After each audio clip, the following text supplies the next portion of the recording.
దేవునికి స్తోత్రం. ఆయన యొక్క ప్రేమ ద్వారా ఆకర్షింపబడి ఆయన సన్నిధికి వచ్చిన మీ అందరికీ యేసుక్రీస్తు నామములో వందనాలు.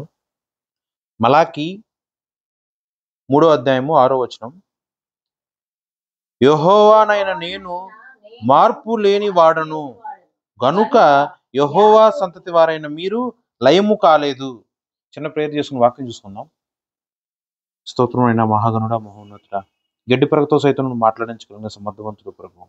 గాడిదకు వాక్కునిచ్చి ఉన్నావు ప్రభువా, నన్ను కూడా జ్ఞాపకం చేసుకొని గాడిద కన్నా హీనంగా ఉన్న నన్ను మీరు జ్ఞాపకం చేసుకొని నీ యొక్క వాక్యము మా నోటిలో మీరే ఉంచండి ప్రభువా. జీవము కలిగిన దేవుని యొక్క వాక్యం మేమందరము ధ్యానము చేయుచుండగా కూడి ఉన్న ప్రతి ఒక్క బిడ్డను నువ్వు దర్శించి వినగలిగిన చెవులు గ్రహించే ఆత్మ ప్రతి ఒక్కరికి నువ్వే అనుగ్రహించమని యేసుక్రీస్తు నామమున ప్రార్థన చేయుచున్నాను తండ్రి, ఆమేన్. చూడండి, మలాకి గ్రంథం 3వ అధ్యాయం 6వ వచనంలో, యెహోవానైన నేను మార్పు లేని వాడను గనుక యాకోబు సంతతి వారైన మీరు లయము కాలేదు. ఈ దేవుడికి ఉన్న గొప్ప లక్షణాలలో ఇదొక లక్షణం. ఏంటి ఆ లక్షణం? మార్పు లేదు. ఎవరిలో? యెహోవానైన నేను మార్పు లేని వాడను.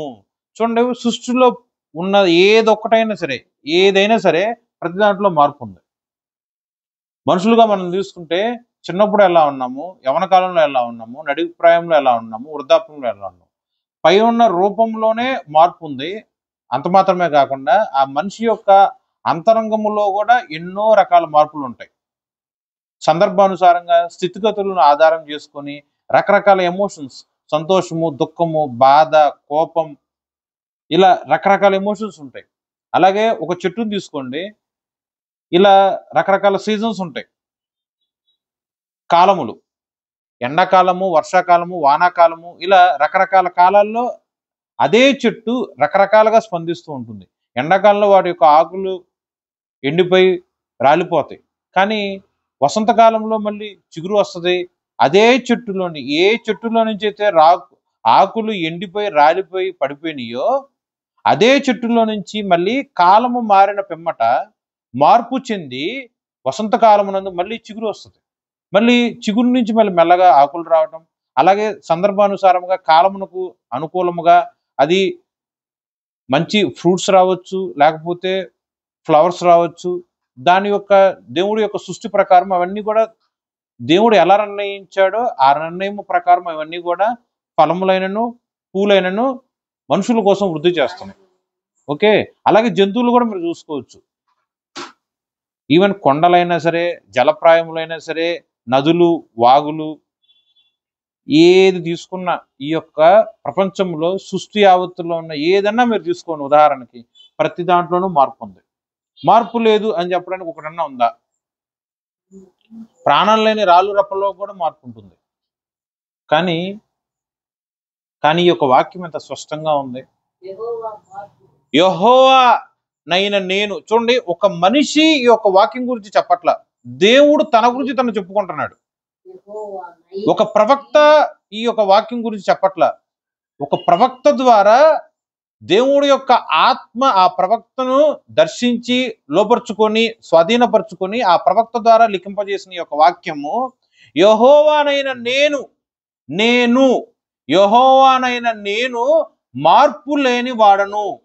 ఈరోజు నువ్వు బ్రతికి పట్టగట్టావంటే నీ పాపమును బట్టి పాపమునకు జీతముగా ఉన్న మరణమును నువ్వు ఏలకుండా నువ్వు నిత్యుడిగా సజీవుడిగా దేవుడి యొక్క సంరక్షణలో రక్షణలోనికి నువ్వు వచ్చి ఉన్నావంటే దాని కారణము నీలో ఉన్న ఘనమైన కార్యములను నువ్వు అనుకుంటున్నావా?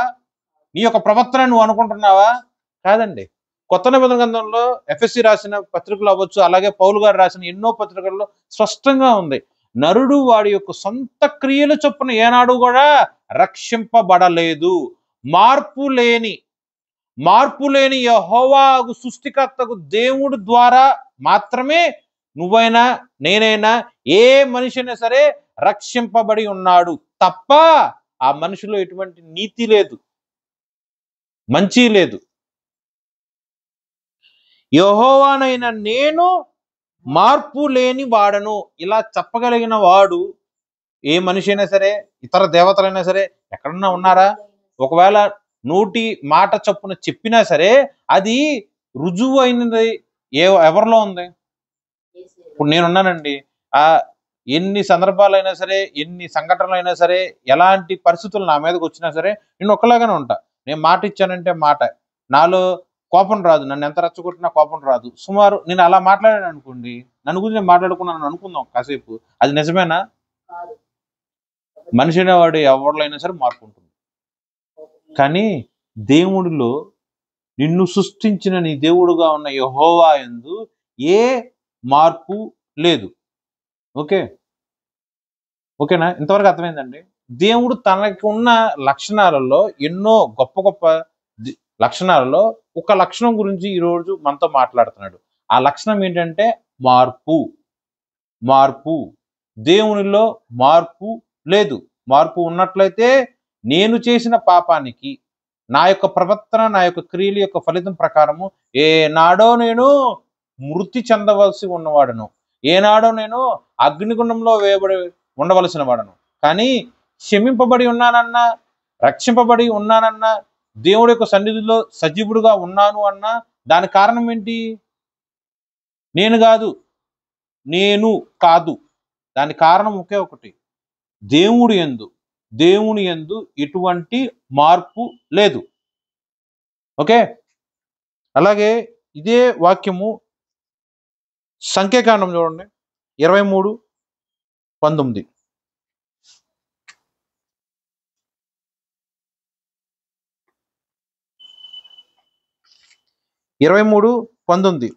దేవుడు అబద్ధమాడుటకు ఆయన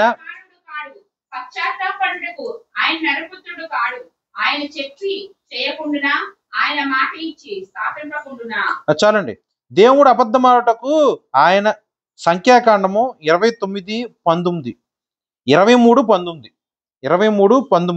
దేవుడు అబద్ధమాడుటకు ఆయన మానవుడు కాడు, పశ్చాత్తాపపడుటకు ఆయన నరపుత్రుడు కాడు, ఆయన చెప్పి చేయకుండునా, ఆయన మాట ఇచ్చి స్థాపింపకుండునా.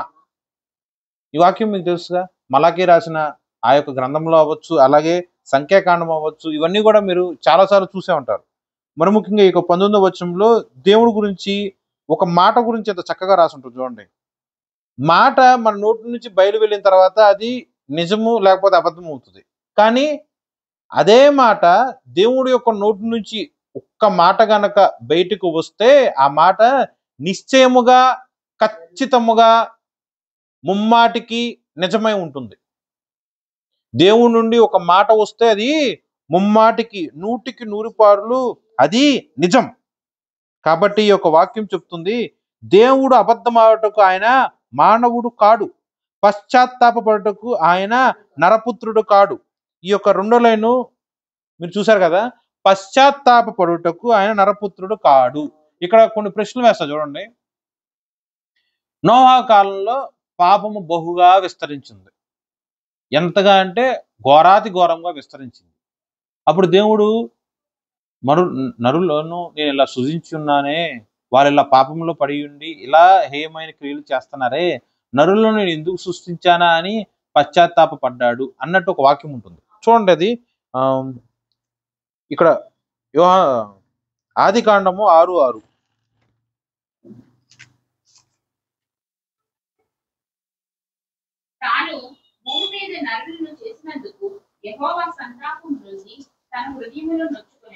చాలండి. దేవుడు అంట ఏం చేశారు? దేవుడికి మార్పు లేదని మలాకి రాసిన గ్రంథంలో మీరు చదువుకున్నారు. కానీ అదే వాక్యము దేవుడి యొక్క క్యారెక్టర్ గురించి మాట్లాడుతున్నప్పుడు ఈ యొక్క ఆదికాండము 6:6లో దేవుడు నరులను చేసినందుకు సంతాపము నొంది. దేవుడు సంతాపం నొందటం ఏంటి? దేవుడు హృదయంలో నొచ్చుకోవటం ఏంటి? మరి ఇప్పుడు సంఖ్యాకాండం 23:19లో ఏం చూసాం? ఆయన మనిషి కాదుగా, ఆయన నరుడు కాదుగా, ఆయన మానవుడు కాదుగా, ఆయన అబద్ధం ఆడగా, ఆయన పశ్చాత్తాపడగా అని వాక్యం స్పష్టంగా ఉంది కదా. మరి ఇదేంటి ఇక్కడ ఇలా రాసింది? దేవుడు ఎందుకు అండి ఆయన అంటే సంతాపం అంటే ఏంటి? ఫస్ట్ ఆఫ్ ఆల్ ఏదైనా బాధ వచ్చింది, అప్పుడు అరే గడిచిన ఈ యొక్క సంఘటనలో లేకపోతే ఈ యొక్క పరిస్థితుల్లో నేను ఈ నిర్ణయం తీసుకోకుండా ఉండాల్సింది, ఈ నిర్ణయము మంచి నిర్ణయం కాదు కాబట్టే ఈనాడు నాకు బాధ కలిగింది లేకపోతే దుఃఖం కలిగింది. అదే నేను మంచి నిర్ణయము, ఉత్తమమైన శ్రేష్టమైన నిర్ణయం తీసుకున్నట్లయితే సంతోషంగా ఉండా వెళ్ళేవాడిని అని సహజంగా అనుకుంటారు మనుషులు. అవునా కదా? మనం చేసే వ్యాపారం మంచిగా చేస్తే లాభం వచ్చింది. అదే ఆ నిర్ణయం ఎక్కడన్నా తొట్టిలేదనుకోండి, నష్టం పాలవుతాం. అప్పుడు ఏమనుకుంటాం? సంతాపం చెంది ఆనాడు వచ్చిన ఆ యొక్క సందర్భంలో నేను ఇలా చేయకుండా అలా చేస్తే బాగుండేది, నేను అలా అప్పులు గుండా వెళ్ళేవాడిని కాదేమో అని అనుకుంటాం. ఇప్పుడు ఇది కూడా అలాంటి ఆలోచనేగా. నరులను సృష్టించిన దాన్ని బట్టి యెహోవా సంతాపం పొందాడు. మరి దేవుడిలో సంతాపం ఉంటుందా? వాక్యం స్పష్టంగానే ఉందిగా. నెక్స్ట్ ఇంకోటి చూడండి. 1 సమూయేలు 15:35.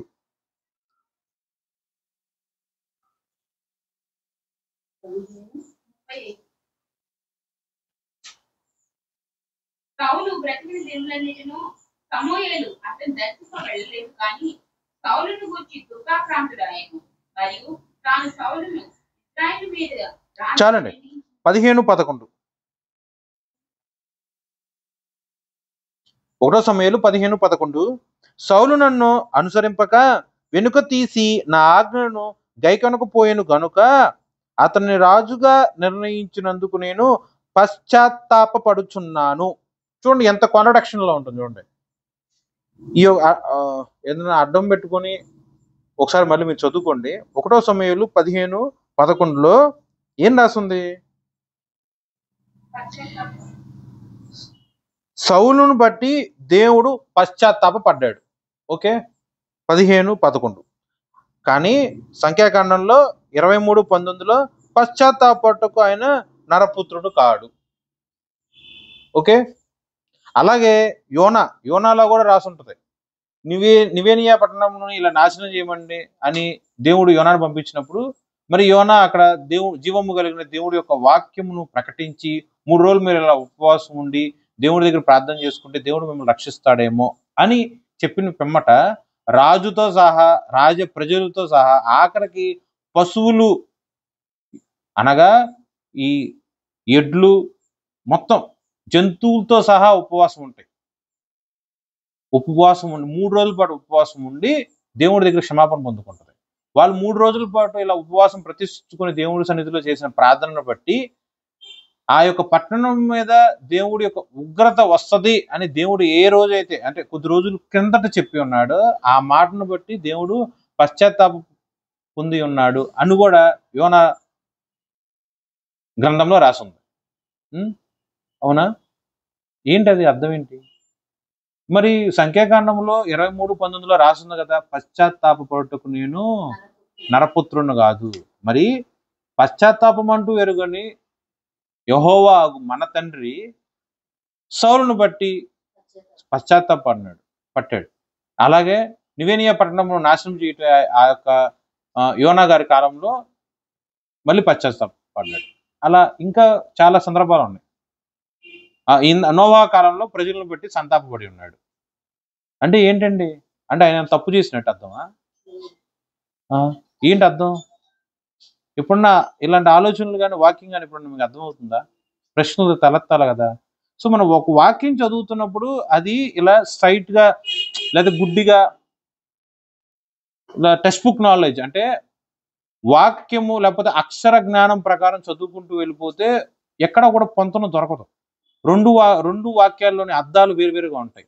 ఒక గ్రంథంలో అనగా సంఖ్యాకాండంలోనేమో పశ్చాత్తాప పడుటకు ఆయన నరపుత్రుడు కాదు.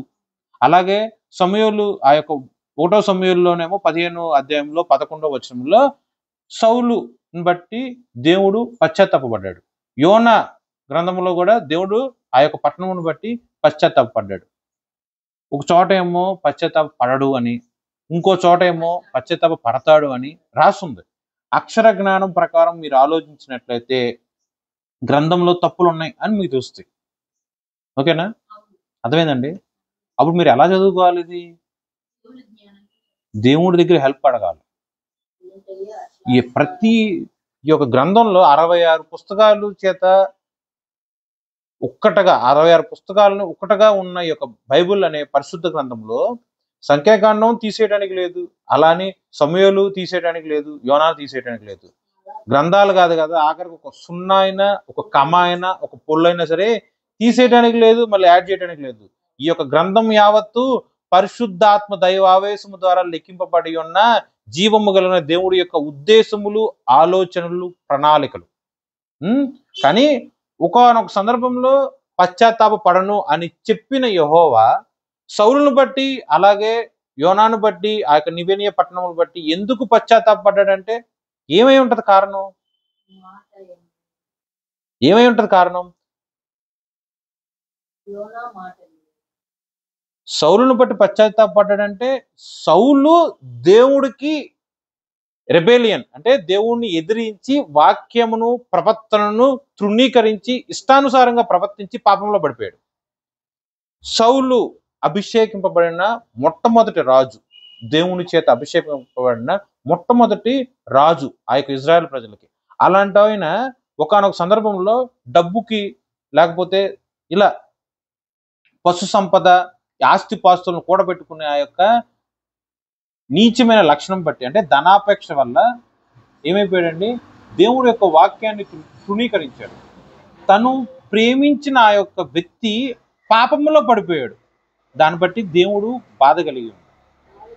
ఓకేనా? దేవుళ్ళో మార్పు లేదు. మీరు జాగ్రత్తగా ఆలోచించండి. దేవుళ్ళో మార్పు లేదు, కానీ తన యొక్క సృష్టిలో అన్నీ ఒక ఎత్తు అయితే మనిషి మాత్రమే ఒక ఎత్తు. తన స్వరూపమునందు తన చేతితో తను పీల్చే ఆ యొక్క గాలితో, వాయువుతోనే ఆ యొక్క మనిషిని సృష్టించిన దేవుడు. మిగతావన్నీ నోటి వాక్కు ద్వారా సృజించబడి ఉన్నవిగా. సో తన పోలిక చొప్పున నిర్మించబడ్డ ఆ యొక్క సౌలు ఏం చేశాడు? దేవుడు కన్నా కూడా ఎక్కువగా ధనాన్ని, ఆ యొక్క ఆస్తిని, పశు సంపదని ప్రేమించాడు. అలా ప్రేమించేసరికి దేవుడికి బాధ కలిగింది. ఓకేనా? దేవుళ్ళలో మార్పు లేదండి. మనం చేసిన పాపమును ఆయన పశ్చాత్తాపడ్డాడు తప్ప ఆయన అసలంటూ ఎందుకు ఇది చేశానా అది కాదు అర్థం. జాగ్రత్తగా ఆలోచించండి. ఓకేనా? మనం చేసే పాపములు బట్టే దేవుడు సంతోషిస్తాడు. అవునా? మనం చేసే పాపములు బట్టి దేవుడు బాధపడతాడు, దుఃఖపడతాడు, వేదన చెందుతాడు. మనం చేసే పాపములు బట్టి దేవుడికి కోపం కూడా వస్తుంది. అలాగే మనం వాక్యానుసారంగా చేసిన ప్రవర్తనను బట్టి కూడా దేవుడు ఎంతగానో సంతోషిస్తాడు. ఇవన్నీ కూడా వాక్యంలోనే ఉంటుంది. దేవుని యొక్క ఆలయముగా ఉన్న ఆ యొక్క మందిరంలో కొంతమంది వచ్చి గువ్వలను, పలానా వస్తువులను అన్ని అమ్ముతా ఉంటాడు. అప్పుడు దేవుడు అక్కడికి వచ్చి చూస్తాడు. ఏంటి, నా మందిరము, నా ఇల్లు కేవలము ప్రార్థనా మందిరముగా ఉండాలి, కానీ మీరేంది వ్యాపారం చేస్తున్నారని చెప్పి దేవుడు పక్కనున్న పలానా వస్తువులు తీసుకొచ్చి అవన్నీ కూడా బల్లలో మీద అమర్చబడ్డ ఆ యొక్క వస్తువులన్నీ కూడా చల్లా చెదురుగా దేవుడు పడేస్తాడు. అప్పుడు దీన్ని బట్టి దేవుడు కోపిస్తాడు అనుకోవాలా? దేవుడికి కోపం కలిగింది నాకు వాక్యం రాసి ఉంటుంది. ఓకే, దేవుడు కూడా కోపం ఉంది. బాప్తిసం తీసుకునేటప్పుడు కూడా తండ్రి యేసుక్రీస్తు ప్రభు ప్రకారం ఏం మాట్లాడతారు? ఇతను నా ప్రియ కుమారుడు, ఇతను బట్టి నేను ఆనందించుచున్నాను. సో చూడండి, యేసయ్యలో ఒక సందర్భంలో కోపం ఉంది. తండ్రి దేవుడిలో యేసయ్యను బట్టి సంతోషించాడు. నెక్స్ట్, లాజరు చనిపోయినప్పుడు దేవుడు ఆత్మ ఎందుకు కలవరపడ్డాడు, దుఃఖపడ్డాడు. ఇవన్నీ రకరకాల ఎమోషన్స్ వచ్చినాయిగా. మీరే చూడండి, ఇక్కడ కోపం చూసారా, బాధ చూసారా, సంతోషం చూసారా, టెన్షన్ చూసారా? మరి దేవుడిలో మార్పు లేదు అనేమో వాక్యం చెప్తుంది. మరి ఆయన సందర్భాన్ని బట్టి ఒకసారి కోపం వచ్చింది, ఒకసారి బాధ వచ్చింది, ఒకసారి సంతోషం వచ్చింది. ఏంటి అర్థం? వాక్యం అబద్ధం అని అర్థమా, లేదా మనకు అర్థం చేసుకునే పద్ధతే తప్పని అర్థమా? సో ఏదైనా సరే అక్షర జ్ఞానం ప్రకారము ఒక లైన్ టు లైన్ అన్నట్టు ఇప్పుడు కూడా గ్రంథం చదవమాకండి. ఇలా చదువుతూ ఉన్నప్పుడు ఇలాంటి సందర్భాలు మీకు ఇప్పుడన్నా జ్ఞాపకం వచ్చినప్పుడు దేవుడి దగ్గర కూర్చొని ప్రార్థన చేసుకుని ఏకాంతంగా చక్కగా ప్రార్థన చేసుకుంటే ఆ దేవుడు ఆ యొక్క వాక్యంలోని మర్మాన్ని స్వయముగా మీతోనే మాట్లాడతాడు. ఓకేనా? ఇంతవరకు అర్థమైందండి? ఎక్స్ప్లెనేషన్ కూడా అర్థమైందా? ఏదైనా సరే మనము చేసే పాపమును బట్టి దేవుడు యొక్క రియాక్షన్ అక్కడ ఉంది. మీ గర్భవాసాన పుట్టిన పిల్లలు దొంగతనం చేస్తే మీరు ఎలా ఉంటారు, ఉత్తమమైన శ్రేష్టమైన క్రియలు చేసినప్పుడు మీరు ఎలా ఉంటారు? సో నీ బిడ్డ పాపం చేస్తే మీరు దండిస్తారు, అదే బిడ్డ మంచి పనులు చేస్తే మీరు మెచ్చుకుంటారు. కానీ మీకు మీ బిడ్డ మీద ఉన్న ప్రేమ పూర్తిగా సున్నా అయిపోతుందా? మీకు మీ బిడ్డ మీద ఉన్న ఆ యొక్క ప్రేమ మార్పు చెందుతూ ఉందా? ఎమోషన్కి ప్రేమకి లింక్ చేయమాకండి. అర్థమైందా మీకు? తప్పు చేసినప్పుడు మీరు ఎలా, మీ గర్భవాసాన్ని జన్మించిన పిల్లలు ఆ యొక్క సందర్భంలో తప్పు చేసినప్పుడు మీరు ఎలా రియాక్ట్ అయ్యారు? వాళ్ళు మంచి పనులు చేసినప్పుడు మీరు ఎలా రియాక్ట్ అయ్యారు? కోపము వచ్చింది, అలాగే మంచి పని చేసినప్పుడు సంతోషం వేసింది, మెచ్చుకున్నారు, బహుమతులు కూడా ఇచ్చారు. కానీ కోపించారు కదా అని చెప్పి, కోపం ఉంది కదా అని చెప్పి మీకు కంప్లీట్గా మీ బిడ్డ నాశనం అయిపోవాలి, చచ్చిపోవాలి, అసలు ప్రేమే లేదు అన్నట్టు మీ యొక్క ఆ కోపానికి అర్థమా? కాదు కదా. అలాగే ఆ సందర్భంలో సౌలు యొక్క ప్రవర్తన బట్టి దేవుడికి కోపం రగులుకొని పశ్చాత్తాపడ్డాడు, నీ పాపమును బట్టి. ఆ యొక్క యోనా గారి కాలంలో ఆ యొక్క నివేనియా పట్టణంలో ఆ యొక్క పట్టణంలో ఉన్న ప్రజలు చేసిన పాపమును బట్టి దేవుడికి కోపం రగులుకుంది. మరి అదే ప్రజలు పాపమును విడిచి ప్రార్థన చేసినప్పుడు దేవుడికి పశ్చాత్తాపాలు వాళ్ళందరికీ ఇంకో ఛాన్స్ ఇచ్చి క్షమించాడు.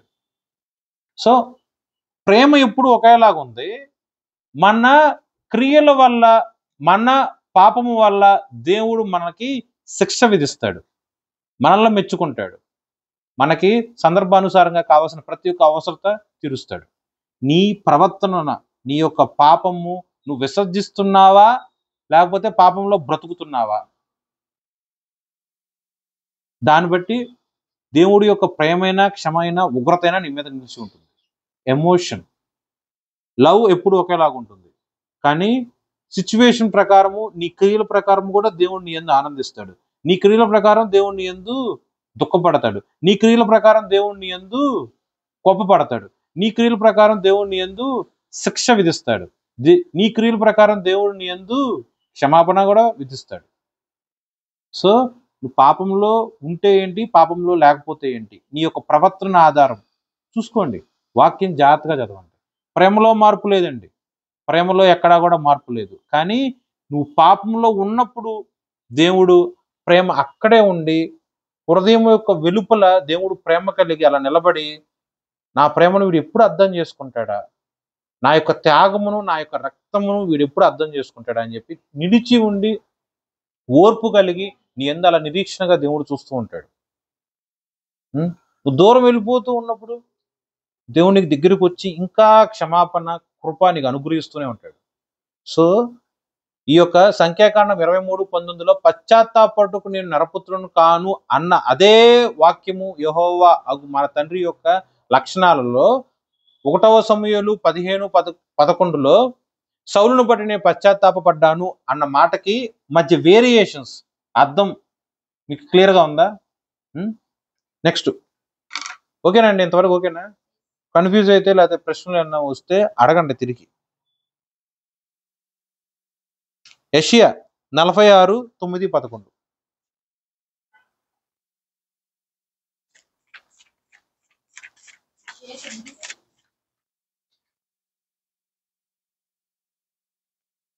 యెహోవా వారి మీదికి నిర్జీవులకు విరోధులైన వారిని హెచ్చించు వారిని శత్రువులను ఎదుర్కొన్నాడు. 9-11 అండి. 46:9-11. చాలా పూర్వమున జరిగిన వారిని జ్ఞాపకం చేసుకున్నది. దేవుడును నేనే, మరి ఏ దేవుడును లేడు. నేను దేవుడను, నన్ను పోలిన వాడెవడునూ లేడు. నా ఆలోచన నిలుచుననియు నా చిత్తమంతయు నెరవేర్చుకున్నదనియు చెప్పుకొనుచు ఆది నుండి నేనే కలగబో వాటిని కలగజేసుచున్నాను. పూర్వకాలము నుండి నేనే ఇంకా జరుగుని వాటిని తెలియజేయుచున్నాను. తూర్పు నుండి క్రూరపక్షిని రప్పించుచున్నాను. దూరదేశము నుండి నేను యోచించిన కార్యము నెరవేర్చునని పిలుచుచున్నాను. చూడండి యొక్క వాక్యము అంటే మలాకి గ్రంథంలో 3:6 గురించి ఎలా అయితే ఉందో అలాగే దేవుడు యొక్క లక్షణముల్లో ఇది ఒకటి రాసుంది. ఎలా అంటే ఆయనే దేవుడు, ఆయన తప్ప వేరొక దేవుడు లేనే లేడు. నన్ను పోలిన వాడు ఎవడనూ లేడు. నా ఏది నిలుచుంటుంది? నీ యొక్క పర్ఫెక్ట్ ప్లానింగ్ నిలిచి ఉంటుందా? ఇలాగే జరుగుతుంది అని నువ్వు తీర్మానం తీసుకుంటావు, కానీ అలాగే జరుగుతుందా? నీ ఆలోచనలు ఎక్కడ నిలిచి ఉండదు. మనిషి యొక్క ఆలోచనలు ఎప్పుడు కూడా నిలిచి ఉండవు, కానీ దేవుడి యొక్క ఆలోచన నిలిచి ఉంటుంది. అంత మాత్రమే కాకుండా నీ యొక్క చిత్తము, నీ యొక్క ప్రణాళిక కాదు, కేవలము దేవుడి యొక్క చిత్తము నెరవేర్చుకునేదననియు. ఈ ఒక 10వ వచనం మళ్ళీ మీరు జాగ్రత్తగా చదవండి. నా చిత్తమంతయు నెరవేర్చుకునేదననియు చెప్పుకొనుచు. దేవుడికి ఒక ప్రణాళిక, ఒక చిత్తం కలిగి ఉంటే ఎట్టి పరిస్థితుల్లో కూడా అది తొలగిపోదు. నువ్వు మాత్రం కష్టంలో ఉన్నప్పుడు ఒకలాగా నీ యొక్క జీవితాన్ని ప్లాన్ చేసుకుంటాం, మన సంతోషంగా ఉన్నప్పుడు ఒక రకంగా ప్లాన్ చేసుకుంటాం, చదువుకునేటప్పుడు అవ్వచ్చు, వ్యాపారం, ఉద్యోగం, రకరకాలుగా మనం ప్లాన్ చేసుకుంటాం. మన యొక్క చిత్తాలు వేరు, కానీ అది అల్టిమేట్గా నిలిచి ఉండవు. దేవుడు ఒక వ్యక్తి పట్ల, ఒక సంఘము పట్ల, ఒక కుటుంబము పట్ల ఒక చిత్తము కలిగి ఉన్నట్లయితే ఆ చిత్తమంతయు నెరవేర్పు అయ్యే వరకు దాంట్లో వెంట్రుకు వాసైనా సరే తొలగిపోదు, జరగకుండా మానదు. నీకు ఎన్నో వాగ్దానాలు దేవుడు ఇచ్చాడు, నువ్వైతే మర్చిపోయి ఉన్న సందర్భాలు బోల్డ్ ఉంటాయి. అంటే ఉదాహరణకి దేవుడు నా జీవితంలో 100 లేకపోతే ఉదాహరణకు 10 వాగ్దానాలు చేశాడు అనుకుందాం. నేను నా యొక్క దైనందిక జీవితంలో అవ్వచ్చు, లేకపోతే నా యొక్క పాప జీవితంలో అవ్వచ్చు, లేకపోతే నా యొక్క మతిమరుపు వల్ల అవ్వచ్చు, నేను మర్చిపోయాను కాబట్టి దేవుడు నా పట్ల చేసిన ఆ యొక్క వాగ్దానము నెరవేర్పు జరగకుండా ఆగిపోద్దా? ఆగిపోదండి. నీకు గుర్తున్నా నువ్వు మర్చిపోయినా అది డజంట్ మ్యాటర్, అది అసలు లెక్కలోకి రాదు. దేవుడు మర్చిపోడు. మాట ఇచ్చాడా, మాట నెరవేరే వరకు దేవుడు ఆ చిత్తం అంతయు నెరవేర్పు అయ్యే వరకు కూడా దాంట్లో సున్నా అయినా సరే, పూలైనా సరే తీసివేయబడదు, అలాగే యాడ్ చేయబడదు. ఓకేనా? నువ్వు మర్చిపోయావు అనుకుందాం, అంటే నువ్వు మర్చిపోయావు కాబట్టి నువ్వు ప్రార్థన కూడా చేయమనే కదా అర్థం. మరి వాగ్దానం చేసిన దేవుడు నువ్వు ప్రార్థన చేయట్లేదు కదా అని చెప్పి ఆ యొక్క వాగ్దానాన్ని జరిగించకుండా ఉంటాడా? చూడండి, మనిషిలాగా ఆలోచించమాకండి. గ్రంథం చదివేటప్పుడు దేవుడి యొక్క లక్షణాలను మీరు జ్ఞాపకం చేసుకునేటప్పుడు ఈజ్ అల్టిమేట్. ఆయన యొక్క ఆలోచనలు, దేవుడి యొక్క చిత్తములు, దేవుడి యొక్క ప్రణాళికలు పశుప్రాయాలుగా ఉన్న నాబోటాడు మనుషులు ఎప్పుడు కూడా గ్రహించలేరు. అర్థమైందా? ఇంకో చాలా క్యాజువల్గా చెప్తా చూడండి. ఒకానొక రోజు పలానా సమయంలో పలానా ట్రైన్ నేను ఎక్కాలి, ఆ ట్రైన్ ఎక్కితేనే నేను గమ్యస్థలానికి చేర్చబడతాను, అక్కడ చేర్చబడితేనే ఆ యొక్క వ్యాపారం అవ్వచ్చు, ఆ యొక్క చదువు అవ్వచ్చు, నా యొక్క జీవితంలో ఎంతో ముఖ్యమైన గడి అది. ఏదో అలా నాకున్న మతిమరుపు ప్రకారం నేను మర్చిపోయాను కాబట్టి ఆ రోజు నేను మర్చిపోయాను కాబట్టి ఆ ట్రైన్ నేను ఎక్కలేదు కాబట్టి ఆ ప్రాంతానికి నేను చేరలేను. ఆ ప్రాంతానికి నేను చేరలేదు కాబట్టి ఆ సమయంలో నాకు వ్యాపారం అవ్వచ్చు, ఉద్యోగం అవ్వచ్చు, చదువు అవ్వచ్చు, నేను మిస్ అయిపోయాను. కాబట్టి నా జీవితంలో ఎంతో ముఖ్యమైనది నేను కోల్పోయినట్టు ఉంటుంది. ఇది మనిషి యొక్క నైజం. దీని కారణం ఎవరు? నా మతిమరుపే, నేను మర్చిపోయింది. ఈ పాపం గురించి కూడా కాదు, జస్ట్ క్యాజువల్గా ఉన్న మతిమరుపు గురించి చెప్తున్నా. ఇది ఎలాగే ఆలోచిస్తాం కదా. కానీ దేవుడు నేను మర్చిపోయాను కదా అని చెప్పేసి దేవుడు ఆ ట్రైన్ నన్ను ఎక్కనికుండా ఆపుతాడా? మర్చిపోయాను కదా అని చెప్పి నా జీవితంలో కలగాల్సిన ఆ యొక్క గొప్ప మేలు ఆపకుండా దేవుడు ఏమైనా ఆపేస్తాడా? నువ్వు వీడు ప్రార్థన చేయట్లేదు కదా అని చెప్పేసి దేవుడి యొక్క ప్రణాళిక జరగకుండా ఆగిపోద్దా? సో ఒక మనిషిని అంచనా వేసినట్టు ఏనాడు కూడా మనకున్న తృచ్ఛమైన ఆలోచన పరిమితులను పట్టుకొని దేవుడిని అంచనా వేయమాకండి. గాడ్ మార్పు లేదు, ఒక్కటే రీతిగా ఉన్నాడు. నిన్నైనా, నేడైనా, రేపైనా, ఈ యుగమైనా, ఎన్ని యుగాలైనా, ఈ తరమైనా, గడిచిన తరములైనా, రాబోవు తరములైనా, రాబోవు యుగములైనా సరే దేవుడు ఒక్కటే రీతిగా ఉన్నాడు, ఉంటాడు. నీ ఆలోచనలు మాత్రం నువ్వు మార్చుకొని ఆయన ఉనికిని, ఆయన యొక్క ప్రవర్తన నువ్వు అర్థం చేసుకోవటానికి ఇంకా దేవుళ్ళలోనికి ప్రార్థన రూపంలో ముందుకు వెళ్ళాలి తప్ప దేవుణ్ణి తక్కువ అంచనా వేసి దేవుడికి ఉన్న గొప్ప గొప్ప గొప్ప గొప్ప మాటలు కూడా సరిపోవు. ఆ కృపని నువ్వు పరిమితి పెట్టి చూసుకో మాకు. ఓకేనా? నీకున్న పరిమితి బట్టి నీకు పలానా డబ్బులు ఉంటే ఇంత ఆహారం నువ్వు తినగలవు, శ్రేష్టమైన వెజ్ అవ్వచ్చు. నీ పరిమితి, నీ ఆస్తి ఎక్కువగా ఉంటే ఇంకా పంచపక్ష పర్వాణాలు తింటావు. నీ డబ్బే నీకు అంత ఉన్నప్పుడు మరి దేవుడి యొక్క కృప అపరిమితముగా నీ మీద ఉంది. దేవుడి యొక్క కృప అపరిమితంగా నీ మీద ఉన్నప్పుడు వేరే మనిషి వచ్చి ఆ కృపను అడ్డగించగలన సమర్థవంతుడు ఎవడో? నా వంటి వాడు ఎవడో లేడు, నన్ను పోలిన దేవుడు ఎవడో లేడు, నాకు సాటి అయిన వాడు ఎవడో లేడు. నీ పట్ల నాకున్న చిత్తం యావత్తు కూడా జరిగే వరకు నేను నిన్ను చెయ్యి విడవను అని ఈ యొక్క యెషయా గ్రంథంలో స్పష్టంగా దేవుడు వాగ్దాన రూపంగా నీకు ఇచ్చి ఉన్నాడు. నమ్ము, విశ్వసించు, ప్రార్థన చేయి. నువ్వు మర్చిపోయినా పర్లా, దేవుడు నీ జ్ఞాపకం చేస్తాడు. నువ్వు మర్చిపోయిన పర్లా, దేవుడు నీ చెయ్యి వదిలిపెట్టడు. అది జరిగే వరకు దేవుడు ముమ్మాటికి నీ పక్షాన ఉండి అది యావత్తు నీ జీవితంలో సఫలం అవుతుంది. అది అయిన రోజు నీ చేతే, నువ్వు మర్చిపోయినా సరే నీ చేతే మోకరింపజేసి దేవుడు కృతజ్ఞత స్తుతి యాగం చెల్లిస్తాడు. ఇవన్నీ అనుభవపూర్వకంగా మనము తెలుసుకోవలసి ఉన్నది. మనకున్న చిన్న మెదడుతో, చిన్న ఆలోచనలు బట్టి దేవుని కూడా చిన్నగా చూడమాకండి. దేవుడు నీ ఊహలకు అందడు, నీ ఆలోచనలకు అందడు, నీ జ్ఞానానికి సరితూగడు. ఓకే, ఇంకో ఉదాహరణ చూద్దాం. ఇంతవరకు అర్థమైందండి మీకు? అలాగే ఒక వాక్యం చూడండి, సంఖ్యాకాండంలో బిలాము, బాలాకు, గాడిద.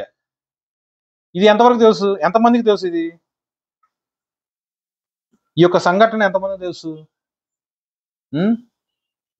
ఎందుకు ఆ మాట అడగాల్సి వచ్చిందంటే, ఇదే మందిరంలో దేవుడి యొక్క కృపలో నేను చాలా ఆదివారాలు ఆ యొక్క సంఘటన గురించి మాట్లాడా. లెట్స్ సీ దేవుడు కొత్తగా ఏం మాట్లాడతాడు. బిలాము, బాలాకు, గాడిద. బిలాము అనగా దేవుడి యొక్క ఎన్నికలో ఉన్న ఒక ప్రవక్త. బాలాకు ఎవరు? మోయాబీలకు రాజు. ఒకనొక సందర్భంలో ఇజ్రాయెల్ ప్రజలు దేవుడి యొక్క వాగ్దానం చొప్పున ఈజిప్ట్ దేశం నుంచి కానాన్ దేశానికి ట్రావెల్ అయ్యే మార్గంలో ఈ యొక్క సంఖ్యాకాండం 22వ అధ్యాయంలో రాసి ఉంటుంది, మొదటి వచనం నుంచి. సంఖ్యాకాండము 22వ అధ్యాయము మొదటి వచనం నుంచి. తరువాత ఇజ్రాయేలు సాగి ఎరుకోకు ఎదురుగా యోర్దాను తీరంలో ఉన్న మోయాబు మైదానంలో దిగిరి. సిప్పోరు కుమారుడైన బాలాకు ఇజ్రాయేలు అమోరీయులకు చేసినంతయు చూచెను. జనము విస్తారముగా ఉన్నందున మోయాబీయులు వారిని చూచి మిక్కిలి భయపడిరి. మోయాబీయులు ఇజ్రాయేలుకు జంకిరి. మోయాబీయులు మిద్యాను పెద్దలతో, ఎద్దు బీటి పచ్చికను నాకివేయునట్లు ఈ జనసమూహము మన చుట్టూ ఉన్నది, యావత్తును ఇప్పుడు నాకివేయును అనిరి. అర్థమైందండి? ఇజ్రాయెల్ ప్రజలు ఆ యొక్క ఎరుకో పట్టణం దాటి కానాన్ దేశానికి వెళ్ళేటప్పుడు ఈ యొక్క అమోరీయుల మీద యుద్ధం చేసి అమోరీయులందరినీ కూడా నాశనం చేసేసారు. అది కూడా దేవుడి యొక్క వాగ్దానం చెప్పి జరుగుతుంది. నెక్స్ట్ మోయాబు దేశం ఏమంటే దేశంలో కాదు, దేశం యొక్క పొలిమేరల్లో నుంచి, అంటే ఇంటి నడిబొడ్డులో నుంచి వెళ్ళట్లా, ఇంటి చుట్టూతా వేరే ఇంట్లోకి వెళ్తున్నారు. అర్థం అవడానికి చెబుతున్నా. అలా వెళ్తున్నా కూడా ఈ యొక్క మోయాబుల్ రాజు ఇజ్రాయెల్ ప్రజలను చూసి భయం పొందుతారు, జంకిపోయి ఉన్నారు. ఎందుకంటే మోయాబీలు ప్రజలు ఒక 100 మంది ఉన్నారు అనుకోండి, ఇజ్రాయెల్ ప్రజలు వేలల్లో ఉన్నారు. ఎద్దుట ఆ యొక్క ఆహారం ఉన్నప్పుడు ఒక నాలుగుతో జుర్రని ఎలా లాక్కుంటుందో అలా ఈ యొక్క ఇజ్రాయెల్ ప్రజలు మోయాబీలు ఉన్న మమ్మల్ని, గొప్ప జన సమూహముగా ఉన్న ఈ ఇజ్రాయెల్ ప్రజలు స్వల్పముగా ఉన్న మోయాబీలని ఎద్దు నాగినట్టు నాగేస్తుందేమో అని భయం వచ్చింది, జంకేతనం వచ్చింది. దాన్ని బట్టి అతను ఒక ఆలోచన చేస్తాడు. ఈ యొక్క ప్రాంతంలో ఈ యొక్క బిలాము అని ఒక ప్రవక్త ఉన్నాడు. ఆ ప్రవక్త యెహోవా చేత నియమింపబడిన వాడు. యెహోవా చేత నియమింపబడిన ఆ యొక్క ప్రవక్త ఎవరినైతే ఆశీర్వదిస్తాడో వారు ఆశీర్వదించబడతారు, ఎవరినైతే శపిస్తారో వారు శపించబడతారు అని అన్యుడిగా ఉన్న మోయాబీయుల యొక్క రాజుకు మాత్రం తెలిసింది. చూడండి,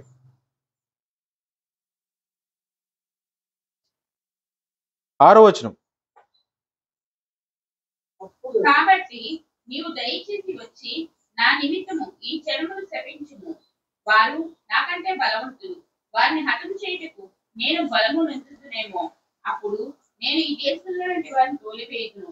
ఎలయనగా నీవు దీవించువాడు దీవింపబడిననియు శపించువాడు శపించు. చూడండి, ఒక ప్రవక్తకున్న గొప్ప లక్షణం ఏంటంటే ఇది అన్యుడు చెప్తున్నాడు.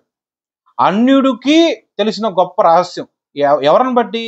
యెహోవాను ముక్కే ప్రార్థన చేసే ఒక గొప్ప ఇజ్రాయెల్ ప్రవక్త బిలామును బట్టి అతనికి ఉన్న సాక్ష్యం చూడండి. యెహోవా యొక్క ప్రవక్త ఎవరినైనా సరే దీవించారనుకో వారు దీవింపబడతారు. యెహోవా యొక్క ప్రవక్త ఎవరినైనా సరే శపించారనుకో వారు శపించబడి ఉన్నారు అని ఆ యొక్క సాక్షాత్తముగా మోయాబీయుల రాజు, అన్య దేవతలను పూజించే రాజు కూడా ఎరిగి ఉన్నాడు. అంటే యెహోవా మాత్రమే కాకుండా యెహోవా యొక్క ప్రవక్త యొక్క గొప్ప లక్షణం కూడా ఆ యొక్క అన్యుడికి తెలిసింది. సో దాన్ని బట్టి అతను కొంతమంది పెద్దలను పంపించి నా దగ్గరికి రా, ఇలా మా ఇజ్రాయెల్ ప్రజలు దాటి వెళ్తున్నారని చెప్పకుండా ఒక జనసమూహం మా మధ్య నుంచి వెళ్తుంది, వాళ్ళు చాలా పెద్దగా ఉన్నారు, మా వల్ల కావట్లేదు, మా భయం వేస్తుంది, నువ్వు వాళ్ళందరినీ వచ్చి చెప్పించయ్యా అంటే ప్రవక్త కదా తొందరపాటు కలిగిన మాట ఎక్కడా మాట్లాడకుండా, మనిషి ఆలోచన ప్రకారం ఎక్కడా మాట్లాడకుండా, నేను దేవుడి యొక్క సన్నిధిలో ప్రార్థన చేసి విచారం చేస్తాను, దేవుడు నాకు ఏ వర్తమానం అయితే ఇస్తాడో ఆ వర్తమానం ప్రకారమే నేను ప్రవర్తిస్తాను, కాబట్టి ఈ రోజు మీరు ఇక్కడ నాతో పాటు మా ఇంట్లో ఉండండి, నేను ఈ రాత్రికాల సమయంలో దేవుడు మాట్లాడతాడు అని చెప్తాడు. సో ఆయన ప్రార్థన చేస్తాడు ప్రవక్త గారు, దేవుడు దర్శిస్తాడు. దర్శించినప్పుడు నువ్వు వెళ్ళమాకు అని దేవుడు అలా ఏం చెప్పలా. నీ దగ్గరకు కొంతమంది మనుషులు వచ్చారుగా, ఎవరాళ్ళు అని అడుగుతాడు. చూడండి, ఆ ప్రశ్న మీరు జాగ్రత్తగా చూడండి. దేవుడికి తెలియదా వాళ్ళు ఎవరో? దేవుడి యొక్క చిత్తానుసారంగానేగా ఇజ్రాయెల్ ప్రజలు ఆ యొక్క పట్టణం గుండా వెళ్తుంది. దేవుడు తెలుసుగా మోయాబీయుల రాజు ఈ యొక్క ప్రవక్త దగ్గరికి వచ్చారని దేవుడు తెలుసుగా.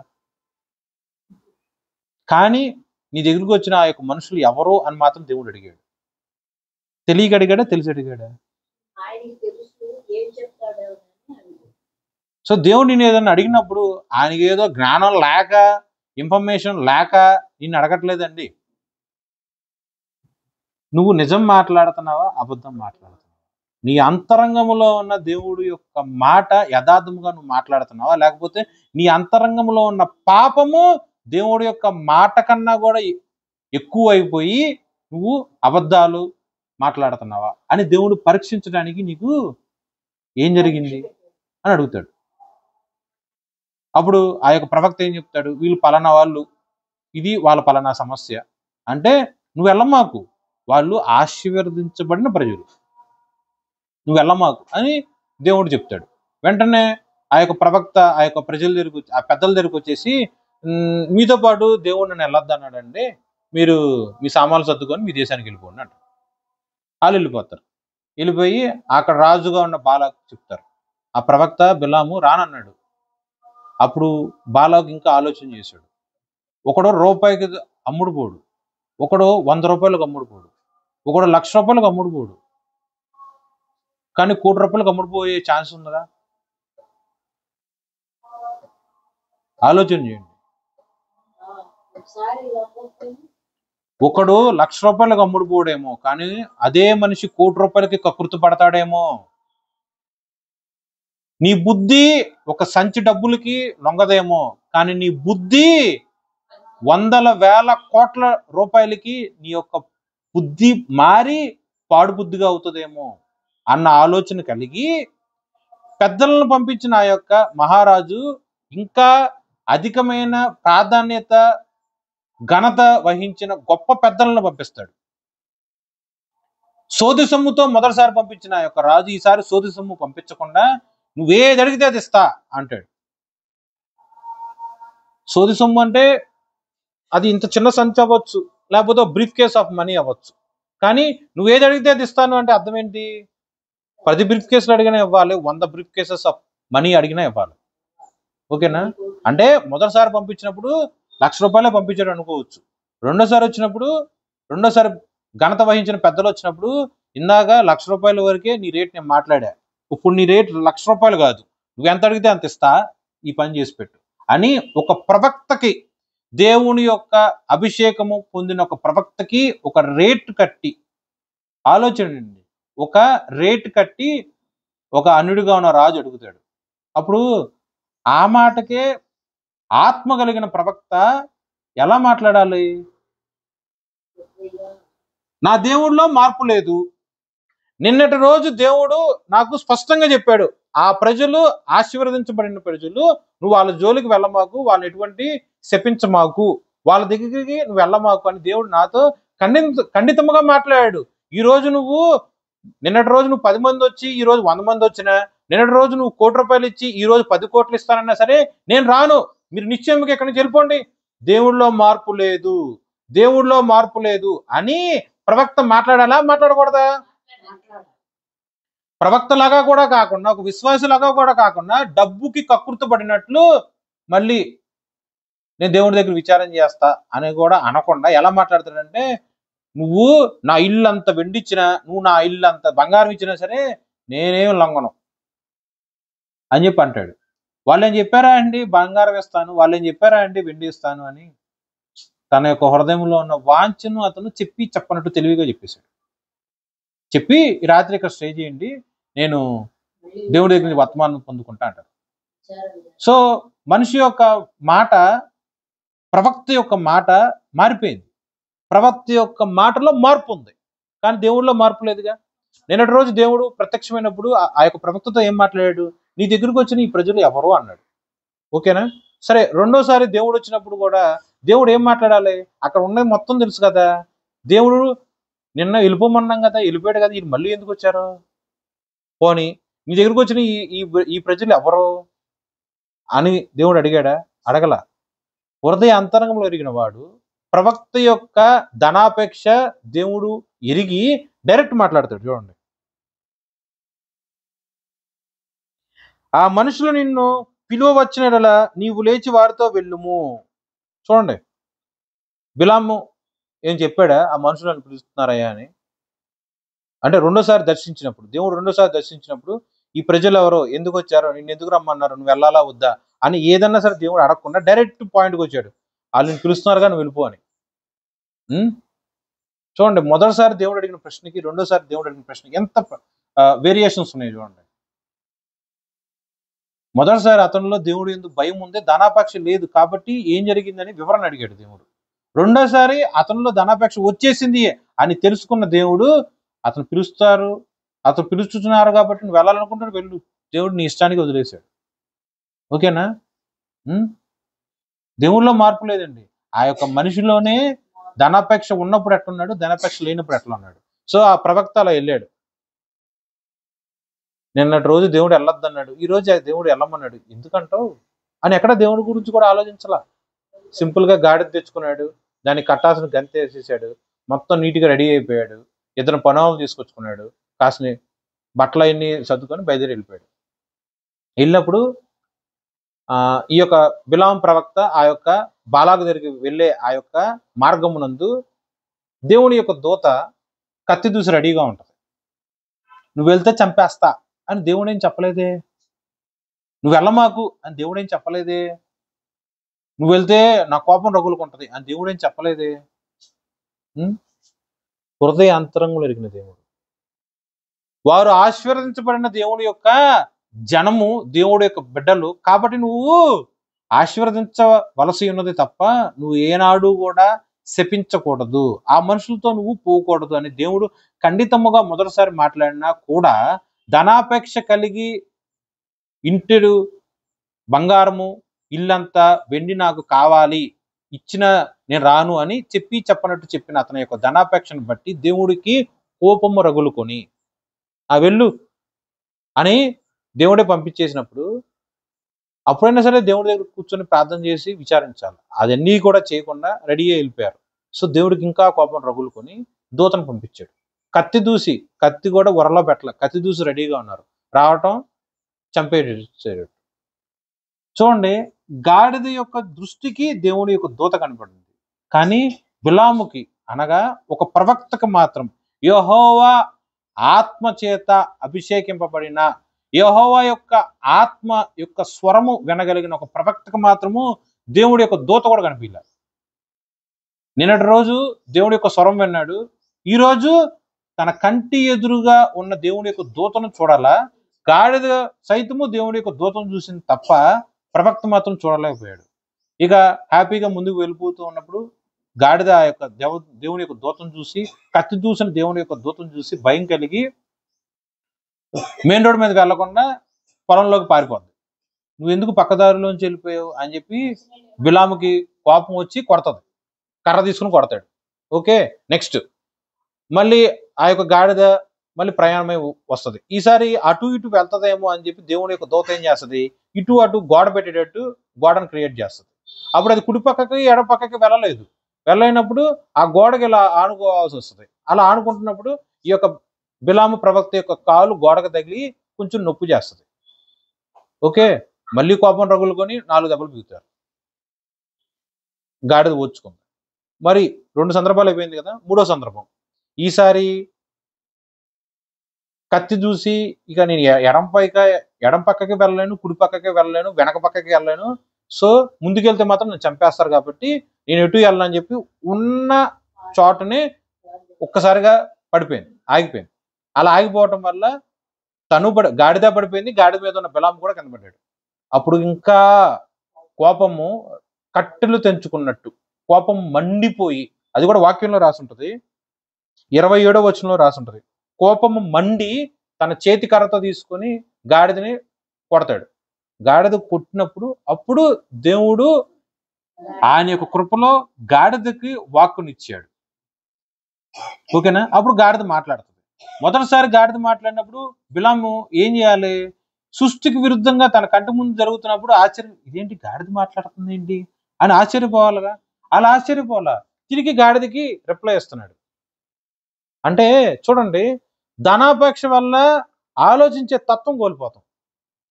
కోపం వలన దేవుడి యొక్క నీతి, దేవుడి యొక్క ఆజ్ఞ, దేవుడి యొక్క మార్గం తెలుసుకోలేం.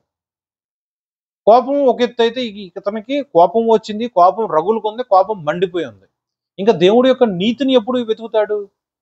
డబ్బు మీద ఉన్న చూపు దేవుడు యొక్క దూతను చూసేటట్టు చేయదు. అర్థమవుతుందా? ధనాపేక్ష ఉన్నట్లయితే గనక దేవుడు నీ కంటి ఎదుట ప్రత్యక్షమైనా సరే నువ్వు చూడలేవు. నీ కంటికి ధనం మాత్రమే కనిపిస్తుంది తప్ప పక్కనే ఉన్న దేవుడి యొక్క దూత కనిపించదు. సో ధనాపేక్ష అంత ప్రమాదకరమైంది, జాగ్రత్త. ధనాపేక్ష వలన నీ యొక్క కళ్ళు మూసుకుపోతాయి, నీ యొక్క ఆత్మీయ నేత్రము మూసుకుపోద్ది. గాడిదగా ఉన్న యొక్క జంతువు సైతము దేవుని యొక్క దూతను చూసింది తప్ప ధనాపేక్ష కలిగిన బిలాము మాత్రము దేవుని యొక్క దూతను చూడలేదు. నెమ్మది సమాధానము కోల్పోయి కోపము రగులుకొని కోపము మండిపోయే స్థితిలో ఉండి ఒక నోరు లేని గార్ధమును కర్ర తీసుకుని కొట్టాడు. ఎప్పుడైనా సరే నేను ఎలానా ప్రవర్తించానా, నేను ఎప్పుడైనా సరే నీ పక్షాన్ని ఇలా ఉన్నానా, ఎన్నిసార్లు మన ఇద్దరం ప్రయాణం వెళ్ళాం, ఎప్పుడైనా నీ పక్షాన్ని ఇలా నేను ప్రవర్తించానా అని గాడిద అడిగినప్పుడు అప్పుడైనా సరే నోరు లేని జీవి నాతో ఎలా మాట్లాడుతుంది అన్న ఆలోచన కూడా అతనికి రాలా. సో ఏ పాపము గుండా ఒక మనిషి వెళ్తే అతని యొక్క ఆత్మీయ స్థితి ఎంత దిగజారిపోద్దో నువ్వు ఆలోచించు. ఓకేనా? ధనాపేక్ష లేనప్పుడు దేవుడి యొక్క స్వరం విన్నాడు, దేవుని యొక్క దూతను చూశాడు. ధనాపేక్ష ఉన్నప్పుడు దేవుడి యొక్క స్వరాన్ని కోల్పోయాడు, దేవుని యొక్క దూత కంటి ఎదురుగా ఉన్నా సరే కనిపించలా. కోపం లేనప్పుడు దేవుడి యొక్క స్వరం విన్నాడు, కోపం కలిగి ఉన్నప్పుడు జంతువు, నోరు లేని మాట లేని ఒక జీవి మాట్లాడినా సరే గ్రహింపు లేని తనంలో ఉన్నాడు. ఆయన ఏమి సాధారణ విశ్వాసం కూడా కాదే, ఒక ప్రవక్త. మనం ఎంత జాగ్రత్తగా ఉండాలండి, ఆలోచన చేయండి.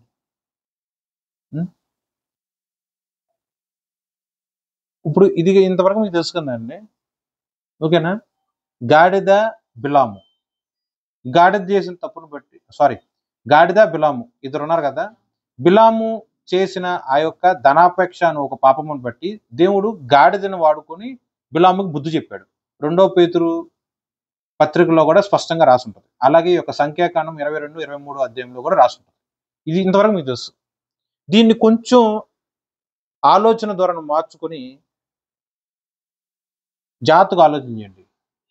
ఒక ప్రవక్త తప్పు చేస్తే దేవుడు నోరు లేని ఒక జీవిని వాడుకొని ఆ ప్రవక్తకి బుద్ధి చెప్పేటట్టు చేశాడు. అదే దేవుడు స్వయంగా వచ్చేసి ఆ యొక్క ప్రవక్తతో మాట్లాడొచ్చుగా. ఎందుకు మాట్లాడాలా? వినే స్థితిలో లేదు. జ్ఞానానికి వదిలేశాడు దేవుడు.